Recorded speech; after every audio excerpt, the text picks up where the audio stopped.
The Signal Oil Program, The Whistler.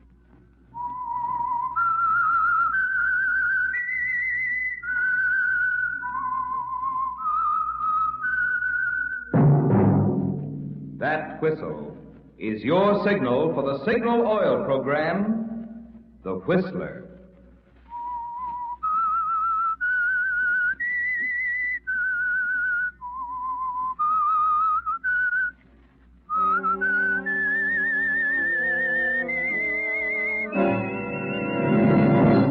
I am the Whistler, and I know many things, for I walk by night. I know many strange tales hidden in the hearts of men and women who have stepped into the shadows. Yes, I know the nameless terrors of which they dare not speak.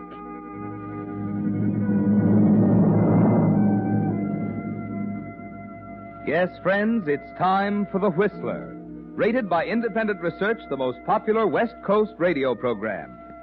And remember, let every traffic signal remind you, with new Signal gasoline, you do go farther than ever.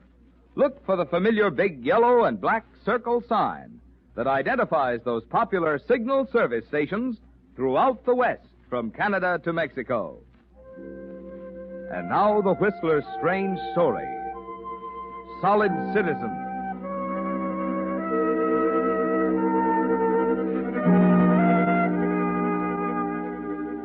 Worthington Potter was a solid citizen, cultured, able, and above all else, dignified. For dignity was Worthington's keyword. New England dignity, Back Bay Boston dignity, the right clubs, the proper friends, clothes from Brooks Brothers. For some years, he had acted as financial manager for Althea Kendall, a wealthy Boston widow who thought Worthington was a fine man, wise in the ways of commerce. Unfortunately, she was not entirely correct.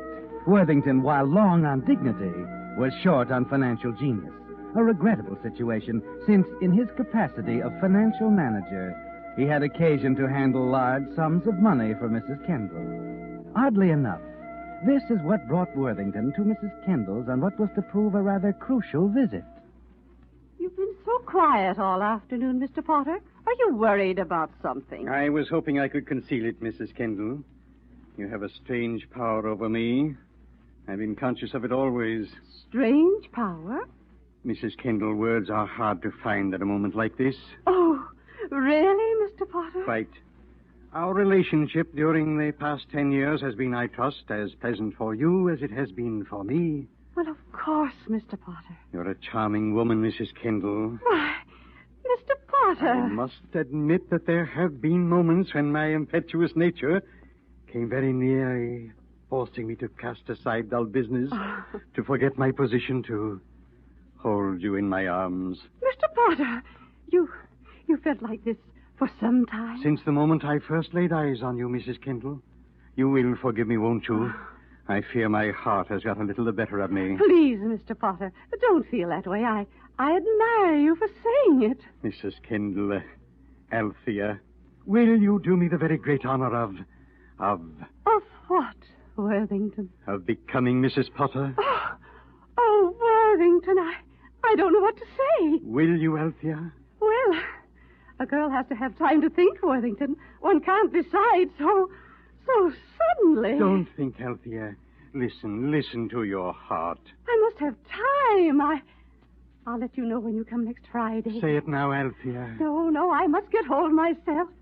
Next Friday, Worthington. Next Friday.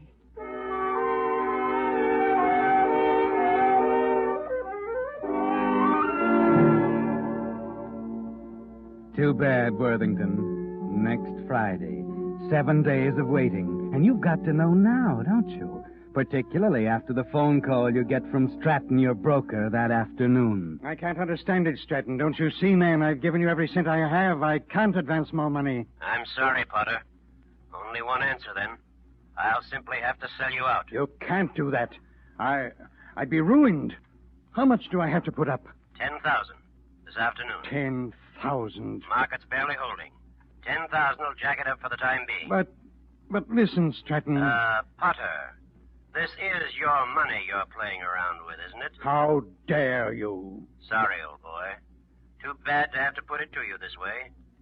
9,500 this afternoon, or we sell you out.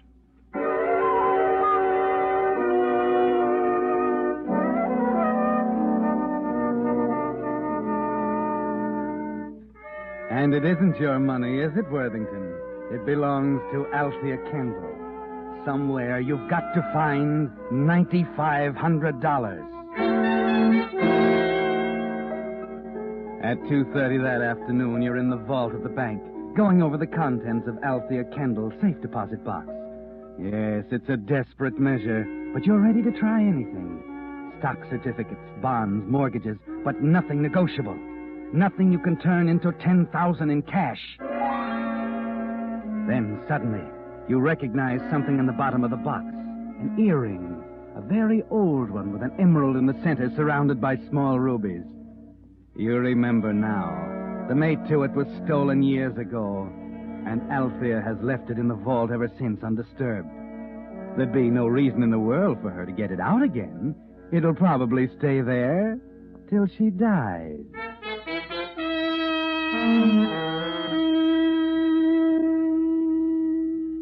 Yes, Mr. Potter, I thoroughly agree with you. It's a very fine piece. Please come to the point, Mr. Graves. How much will you pay for it? Let me examine it again. Yes, it's a genuine Italian Renaissance without a doubt. Perhaps even a Cellini. Looks like his work. It's a tragedy, of course, that you've lost the mate. The matched pair would bring at least 100,000, perhaps even more. 100,000? Yes. For the single earring, though, I'm afraid 10,000 is the best I can do. Very well. There's just one thing, Mr. Graves. If you haven't sold it, I'd like an understanding that I can buy it back in, say, a week or 10 days. I'd agree to pay you your profit, of course. That is fair enough. My price will be 12,500. I must warn you, however, that I won't hold it if I find a buyer. I understand, Mr. Graves. I'll let you know the moment I want it. Now, about the cash?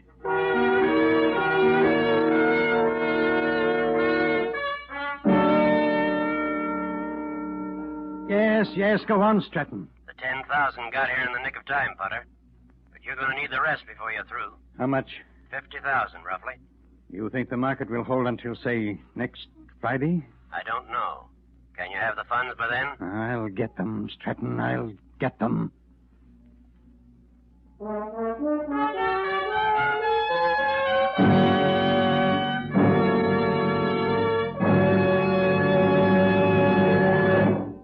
With the prologue of Solid Citizen, the Signal Oil Company brings you another strange tale by The Whistler. This Thursday, July 4th, you'll be celebrating Independence Day.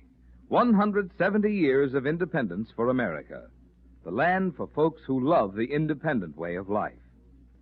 Today, with more and more returning veterans expressing a desire to get into business for themselves, there's a tremendous rebirth of that independent spirit. And that's good, because independent businessmen are capable of great things. For instance, not long after World War I, a small group of young Westerners formed their own oil company, Signal Oil Company. In the face of what seemed overwhelming competition, these determined young men succeeded in bringing to Western motorists the first anti-knock gasoline at regular price. They sold Signal gasoline only through independent service stations, just a handful of them at that time. But motorists liked Signal products, liked them so well that the Signal organization grew and grew until today independent Signal dealers serve 7 western states from Canada to Mexico. Now, obviously, there must be good reasons why so many motorists have switched to Signal. You can discover these reasons for yourself by just stopping at your own neighborhood Signal dealers. There you'll find the tops in gasoline and automotive lubricants, backed by Signal's 15-year tradition of quality. And you'll enjoy more thorough, more conscientious service, because Signal dealers, being in business for themselves, have an incentive to serve you better. A fine example of the American way of doing business that has made and kept our land such a great place in which to live and make a living.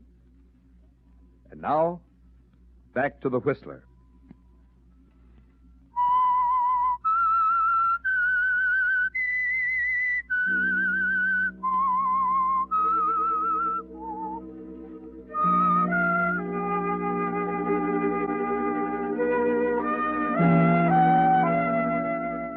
Well, Worthington, your good name is at stake, isn't it? Your dignity, your social standing, your honor. It all depends now on one thing. Each day you watch the stock tickers nervously. Each day you breathe a sigh of relief when the exchange closes and the stock is held. Yes, Worthington, only one thing can save you. Althea's answer to your proposal of marriage. Somehow you live through until Friday and hurry out to Althea's home. Althea. Worthington, it's good to see you. The suspense was unbearable, Althea. You have no idea what I went through. There were several times when I almost gave in. I even had the receiver off the hook at one point.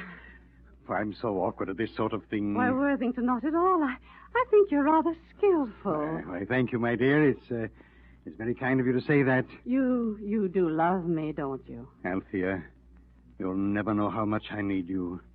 I've come to the crossroads, Althea. One way leads to you, to your love, to the happiness we'll find together. The other way to loneliness and misery. Althea. Yes, Worthington. You have decided, haven't you? Yes, Worthington, I've decided. It was a dreadfully difficult decision to make. I couldn't make it alone. You went to someone? Well, Dr. Strickland came to the house, of course, on his weekly visit. My heart, you know. Oh, yes, your heart. He didn't entirely approve. Oh, that's ridiculous. Your heart is... My heart is not very good, Worthington. He was a little alarmed about my excitement. I see. I think we should be entirely frank, don't you, Worthington? Why, of course, Althea. The doctor suggested that perhaps it was my money you wanted. That's outrageous. It's libelous. How dare he insinuate such a thing?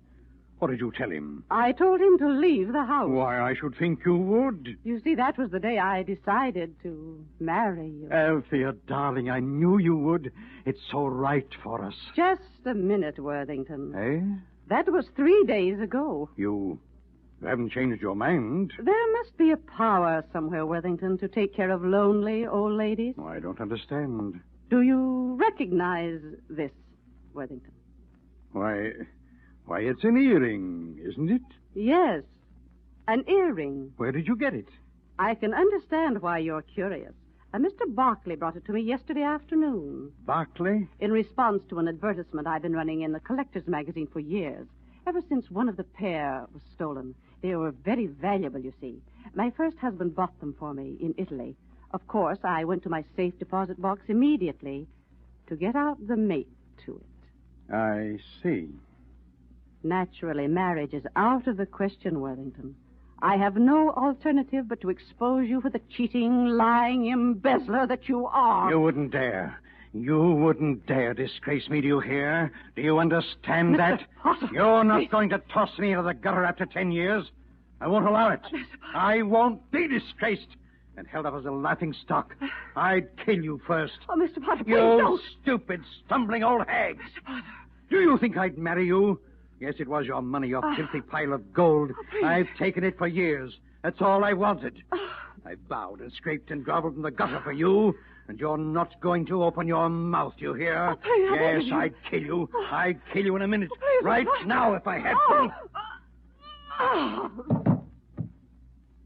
Althea, what's the matter?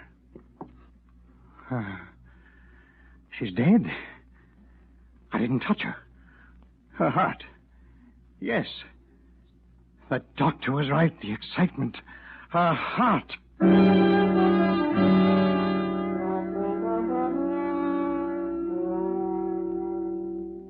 Yes, Worthington, she's dead. It was too much for her heart. Your knees give way and you sit there crazily on the floor, trying to gather your wits, wondering what to do. And then gradually you become conscious of something sharp in your right hand. The earring. There in your right hand is your reputation, Worthington. Your dignity. You're holding $100,000 in your right hand, providing you can get the other one. The mate to it you sold to Mr. Graves. Quietly you get up from the floor, walk to the telephone, and call Dr. Strickland. You'd better get over here right away, Doctor. I'm afraid she's gone. The excitement, you know, her heart. The doctor is satisfied with your explanation, and you stay until he finishes the examination and completes the death certificate. But you're impatient, aren't you, Worthington? The earring is burning a hole in your pocket. And the moment you can get away, you hurry downtown to Mr. Graves' jewelry shop. I'm sorry, Mr. Graves is out, Mr. Potter. But I tell you, this is urgent. It's a matter of life and death. I've got to get the mate to this earring. Oh, well, I can tell you about that, sir. Eh? He sold it a few days ago to a man named Stryker. What? Who is Stryker? Well, he has an art shop in Trinidad, Port of Spain. He left Monday night by plane for Miami. Where's he staying? I believe he said the Bishop Hotel. When is Mr. Graves coming back? Oh, I could not say. He was very indefinite. Very well. You may tell him he can contact me at the Bishop Hotel in Miami. But where are you going? To get that earring. Good day. Hello? Now listen, Stratton, I'm only going to tell you once. Sell 500 shares immediately, regardless of the market, and have the cash ready for me in half an hour.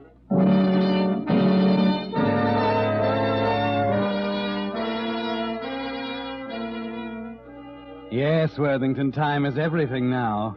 You're gambling for high stakes, aren't you? It's an 8-hour flight to Miami, but you don't relax for a moment. And long after midnight, you're hurrying again, this time in the lobby of the Bishop Hotel. A clerk is on duty. Please hurry, will you? It's very urgent. I've no time to lose. Stryker, you say? It's spelled with an I or a Y? Great heavens, I don't know. Try both of them. All right, sir. Now, let's see. Mahoney, Robertson, Seville, Stanley. Here we are. Algernon Stryker, spelled with an I. I don't give a hang how it's spelled. What room is he in? He was in 418. Checked out 5 days ago, Tuesday, I believe. No. Oh, but I have his forwarding address here if it'll help any. What is it? Number 22, Admiralty Road, Port of Spain, Trinidad.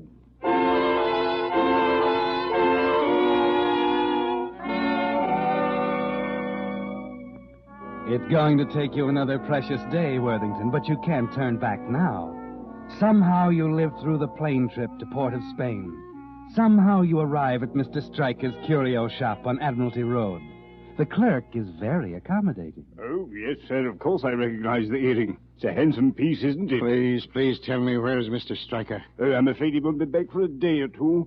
Been out on buying trips a lot lately. I see. You say you recognize the earring? Recognize, of course. Genuine Italian Renaissance. Offhand, I'd say it was a Cellini.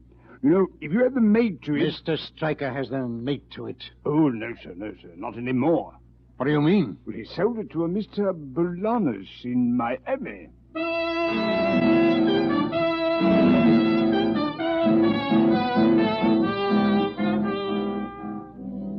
Back to Miami, Worthington. Back to the northbound plane and the address of Mr. Bolanos the clerk gave you. You're tired now, aren't you? Very tired. And there's something else. A terrible, stabbing suspicion in the pit of your stomach. You have a premonition of what's coming the minute you take the earring and show it to Mr. Bolanos. Why, yes, of course, Mr. Potter. It's the same piece. I bought it from Stryker and sold it to a Mr. Barclay. Barclay, yes, Barclay. Yes, it seems a woman in Boston had been advertising for it for some time. Barclay, of course, had been on the prowl after it for years. I believe he intended to sell it to her. I see. Is there anything else I can do, sir? No, nothing.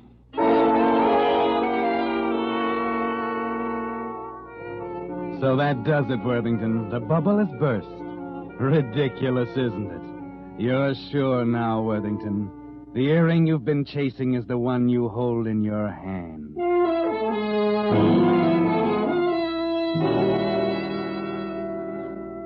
So there's no way you can save your honor.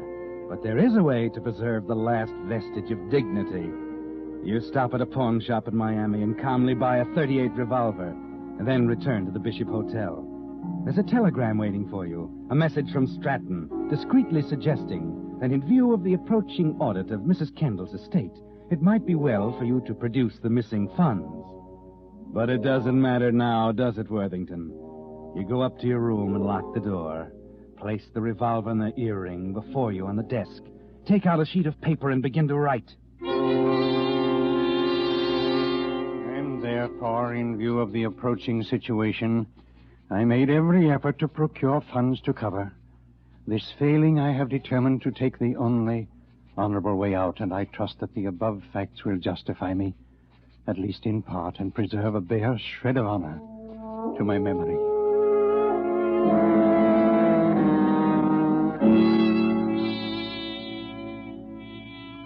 The earring slips off the desk as you write, but you don't even bother to pick it up. Calmly, deliberately, you seal the envelope and address it to the executor of Althea Kenyon's estate. And then, just as you pick up the revolver... Mr. Potter? Mr. Potter, it's the maid. Blasted maid at a time like this. Yes? I've come to clean, sir. You'll have to do it later. I'm very busy. I'm sorry, sir. I won't get another chance. I tell you, There's another thing, sir. The clerk told me to tell you there's a registered package for you at the desk. What? Yes, sir. It's quite valuable. He says he told me... Never mind. Yes, go on. Go in and do your cleaning. I'm going down to the desk.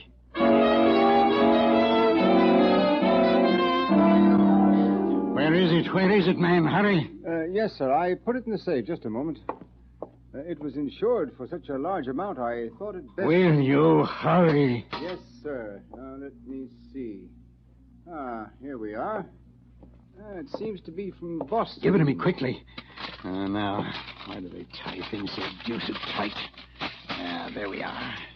Ha! A letter. Sorry my clerk misinformed you. The earring was not sold to Stryker. I had gone out to show it to a client. On the afternoon you arrived, Stryker purchased several other items, but not the earring. In view of our agreement, I enclose it herewith and will expect your check in the amount of $12,500 by return mail. Regards, Albert P. Graves. Where is it? There were two of them after all. At last, I've got it.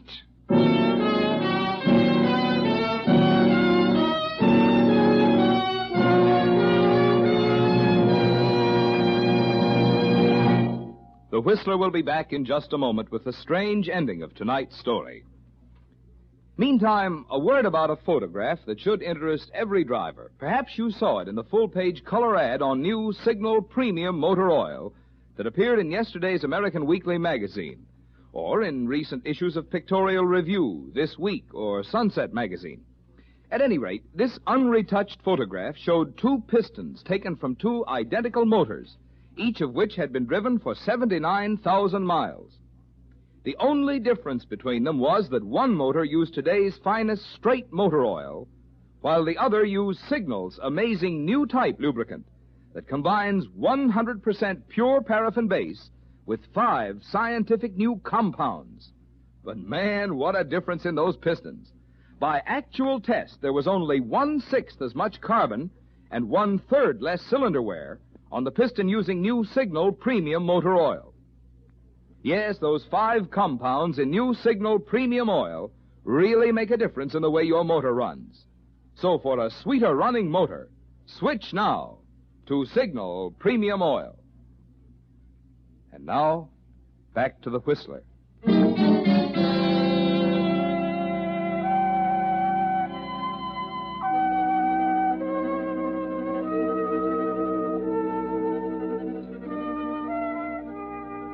Well, Worthington, it was a wild goose chase, wasn't it? An error on the part of Mr. Graves' clerk sent you flying to Trinidad for nothing. The second earring was in Boston all the time, but you don't care about that now. The point is that at long last you have both of them. The $100,000 is almost in your hands. The honorable name of Potter will soon be unimpeachable, just as it always was. You stand at the hotel desk, excitedly holding the earring Mr. Graves sent you, and fumble in your pocket for the other one. Then you suddenly remember you left it on the desk while you were writing your letter. In a half-minute, you're back at your room. Locked. The maid's gone.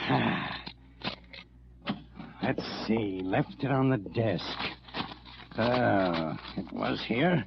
I left it... Oh, yes, it fell to the floor. Must be here. Couldn't have disappeared. Let's see. It was there on the desk. Must have dropped so. Where is the confounded thing? Maybe under the radiator. No, not there. Perhaps the bed. Where is it? It must be here. It must be. What's that? Oh, the maid, of course. The vacuum cleaner. In the room next door. Oh, Mr. Potter. Potter, you gave me a turn. Get out of my way. Mr. Potter, what's I said get out of my way. Give me that vacuum cleaner.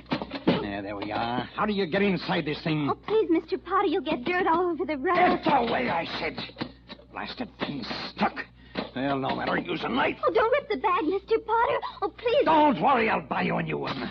There we are now. Mr. Potter, you're getting dirt all over. Yeah, quit your bawling. It's here, I know. Somewhere in the filth. Somewhere. It's got to be here.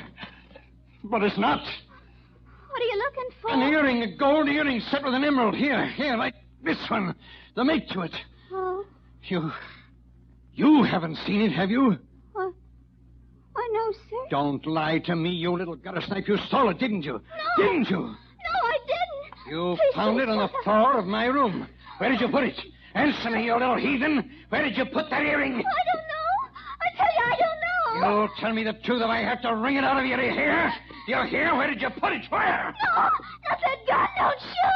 Please. Answer me. What did you do with it? I'll kill you, Alan. You keep out of this. Put that gun down. Put it down. Stand back, I said. What's the matter with you? Let go of my arm. Get it down.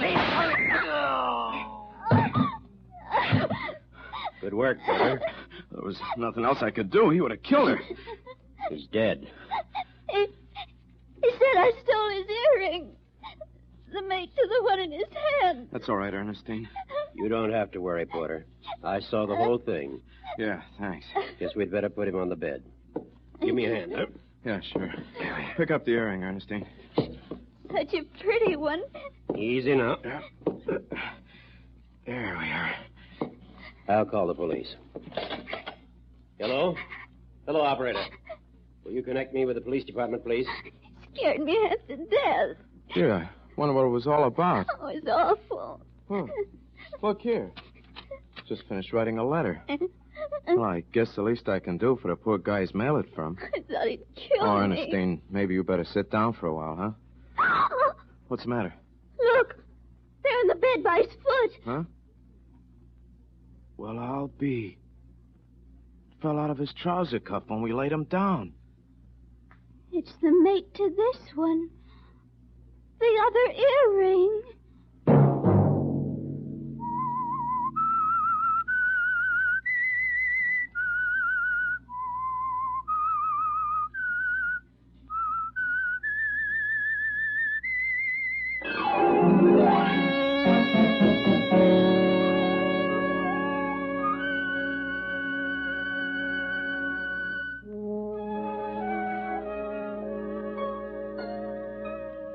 Next Monday at 9 o'clock, The Whistler will bring you another strange tale. The Whistler is broadcast for your entertainment by the marketers of Signal gasoline and motor oil and fine quality automotive accessories, and by your neighborhood Signal dealer. Featured in tonight's cast were Norman Field and Leora Thatcher. This program, produced by George W. Allen with tonight's story by Harold Swanton, music by Wilbur Hatch, is transmitted to our troops overseas by the Armed Forces Radio Service.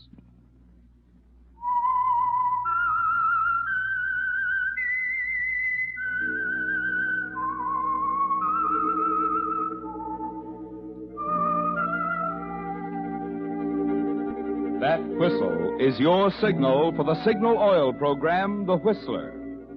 This is Marvin Miller speaking, reminding you to look for those familiar yellow and black circle signs that identify those popular Signal Oil stations throughout the West from Canada to Mexico. This is CBS, the Columbia Broadcasting System.